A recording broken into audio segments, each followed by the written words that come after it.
네, 회원 여러분 안녕하십니까? 2023년도 4월 23일 날 자동차 정비 기사 필답 시험이 치러졌죠?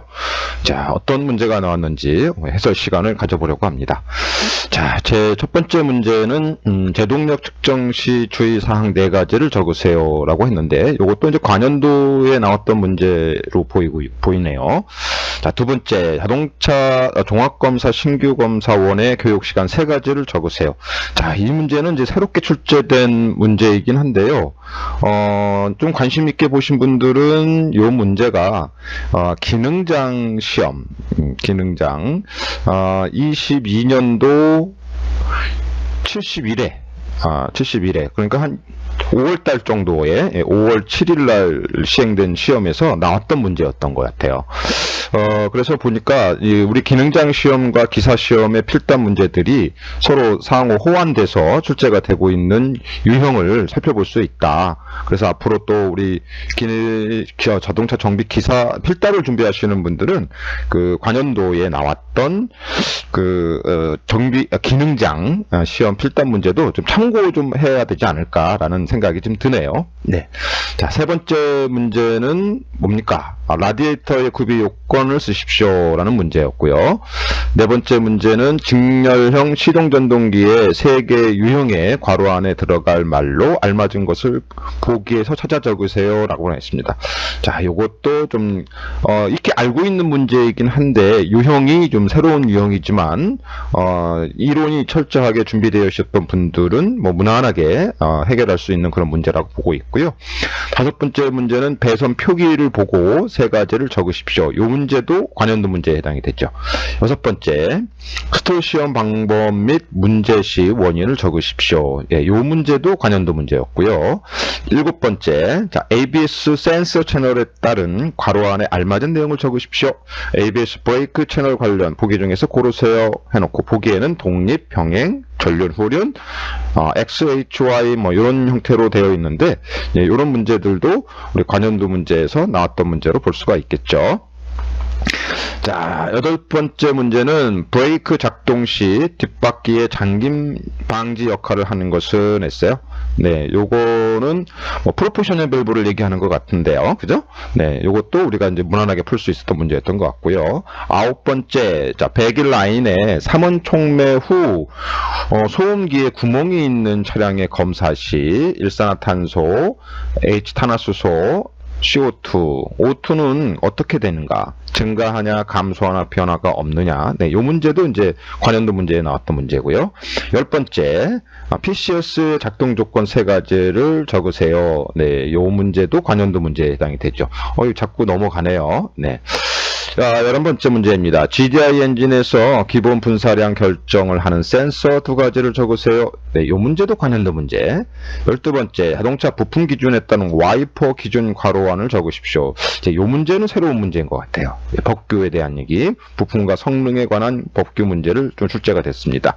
13번째 문제입니다. 자동차 부품 기준에 따른 타이어의 압력 경고 장치에 대해 괄호안에 들어갈 말을 적으세요. 했어요.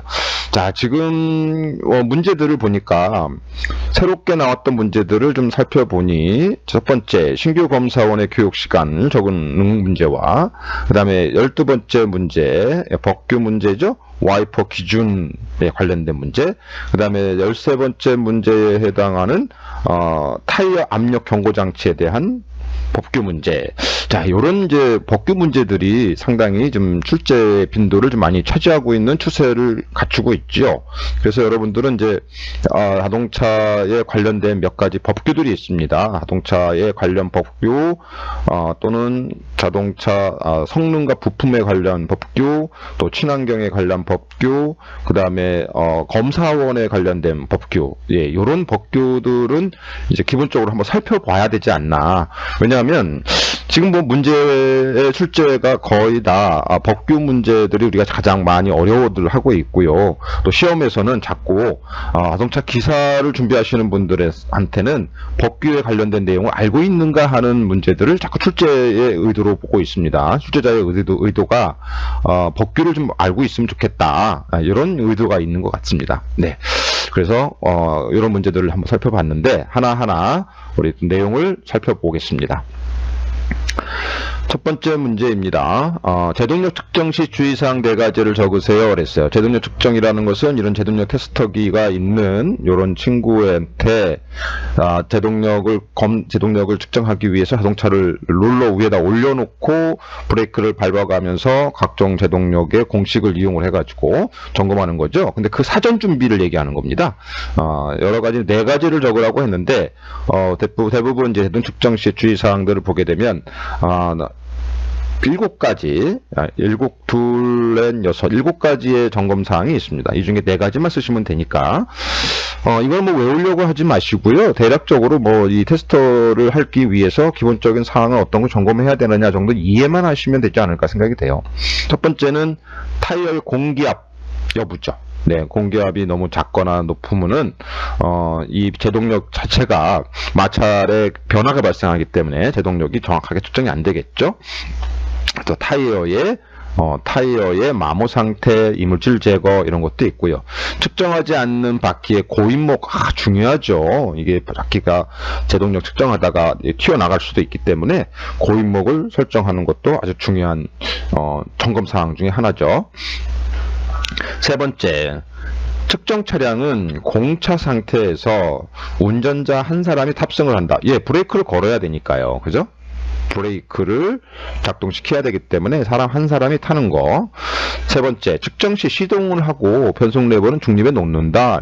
시동을 왜 하나요? 시동은 브레이크 작동은 마스터백이 대기압과 진공의 압력 차이를 이용하는 거기 때문에 시동을 걸고 해야만 브레이크가 정상적으로 걸리겠죠. 세 번째가 아니라 다섯 번째인가요? 롤러의 이물질을 제거한다. 그러니까 여기 롤러도 이물질을 제거해야 되고 타이어 쪽도 제거해야 되고 뭐 이런 내용이 해당이 되겠죠. 여섯 번째, 현가 장치의 절손이나 고장 등을 점검을 하고 쇼급쇼바의 불량 여부를 살펴보라는 얘기입니다. 마지막으로 시험기 본체 오일량을 점검한다. 이런 것들은 거의 다 이제 오일의 그 리프트가 오르내려야 되기 때문에 바퀴 주변에 있는 이 리프트가 오르고 내려야 하는 이런 상황이기 때문에 이것들은 다 오일 압력에 의해서 작동하는 것이니까 오일 압력도 점검한다. 뭐 이렇게 표현할 수가 있겠습니다. 자, 그래서 이런 4가지 중에서 7가지 중에서 한 4가지 정도만 골라 쓰는 이런 문제에 해당이 됩니다. 두 번째 문제입니다. 네, 자동차 종합검사, 신규검사 교육시간 3가지를 적으세요. 그런데 시간을 정합니다. 신규 인성교육 및 자동차 관련 법령 교육시간은 20시간입니다. 신규 검사, 신규 인성교육은 20시간이고요.